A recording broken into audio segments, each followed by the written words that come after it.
तर खोपोलीतील शिवसेनेच्या नगरसेविका मानसी काळोखे यांचे पती मंगेश काळोखे यांची हत्या करण्यात आल्याच्या घटनेने खळबळ उडालेली आहे। नगर परिषदेच्या निवडणुकीचा निकाल लागल्यानंतर अगदी काही दिवसात ही घटना घडली आणि या घटनेचा सीसीटीव्ही व्हिडिओ आता समोर आलेला आहे। या हत्या प्रकरणानंतर राजकारण चांगलंच तापलेलं असून आरोप प्रत्यारोपांच्या फैरी झाडू लागल्यात।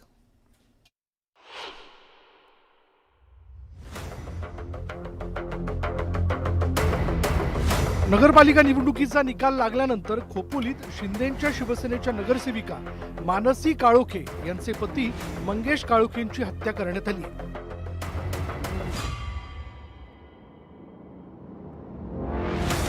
या हत्येमुळे खोपोलीत खळबळ उडाली। मंगेश काळोखेंच्या हत्या प्रकरणाचं सीसीटीव्ही समोर आलंय। मारेकरी त्यांच्यावर धारदार शस्त्रानं वार करताना दिसून येतात। या हल्ल्यात मंगेश काळोखे यांचा मृत्यू झालाय।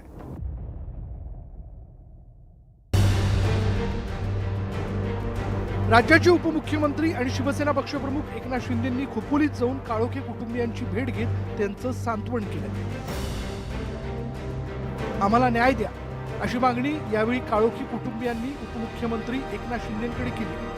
काळोखेंच्या मारेकऱ्याला सोडणार नाही, हे हत्या प्रकरण फास्ट ट्रॅकवर चालवणार असा शब्द यावेळी एकनाथ शिंदेंनी दिला।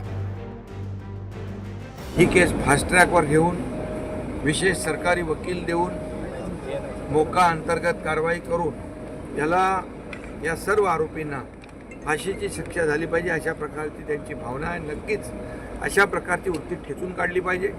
अशा प्रकारची वृत्ती समाज विघातक आहे आणि एखाद्याचा विजय झाल्यानंतर त्याला अशा प्रकारे ज्याला जनतेने निवडून दिलं आणि हे सुडाचं राजकारण जे करतायत ही याची पुनरावृत्ती पूर्ण होता कामा नये।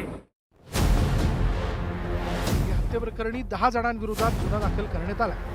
यामध्ये राष्ट्रवादी काँग्रेसचे जिल्हाध्यक्ष सुधाकर घारेंचा समावेश आहे। इतर बाबतीमध्ये जे बोललं जात आहे ते तथ्यहीन आहे असं माझं स्वतःचं मत आहे। म्हणजे ज्यावेळेला एखाद्या बाबतीमध्ये तपास चालू असतो त्यावेळेला त्या संदर्भातलं मतप्रदर्शन करणं उचित नसतं। मला विश्वास आहे की सुधाकर घारे जे माझ्या राष्ट्रवादी काँग्रेस पक्षाचे अध्यक्ष आहेत त्यांचा या प्रकरणाशी दुरान्वयी संबंध नसेल, पण शेवटी तपास चालू असल्यामुळे तपासला इन्फ्लुएन्स होईल असं कुठलंही वाक्य मी त्या ठिकाणी बोलणार नाही। सुनील तटकरे त्या ठिकाणी स्टेटमेंट करतोय की सुधाकर घारेचा याच्यामध्ये हात नाही, तर सुनील तटकरे यांनी इन्व्हेस्टिगेशन केलं का? ह्याचा अर्थ हे सगळं प्री प्लॅनिंग आहे की सुनील तटकरेला वाटेल ते त्यांनी स्टेटमेंट द्यायचे आणि मोकळे व्हायचं, राजकीय दबाव टाकायचा अधिकाऱ्यांवर, एसपी पासून IG पासून सगळ्यांच्यावरती। मंगेश काळोखेंच्या हत्या प्रकरणावरून रायगडमधील राजकारण तापलं असून आरोप प्रत्यारोपांच्या फैरी झडत आहे।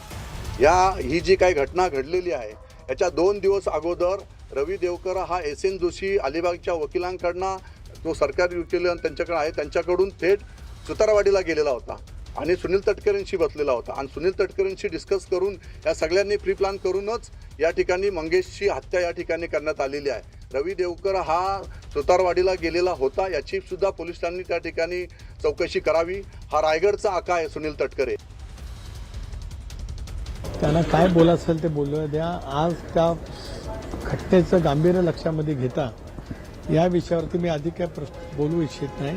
कोणाला काय बोलायचं असेल ते बोलू द्या, कारण आजचा दिवस मी या बाबतीमध्ये अतिशय संवेदनाशील त्या ठिकाणी आहे। या सगळ्या घटनेचा तपास शीघ्र गतीने व्हावा।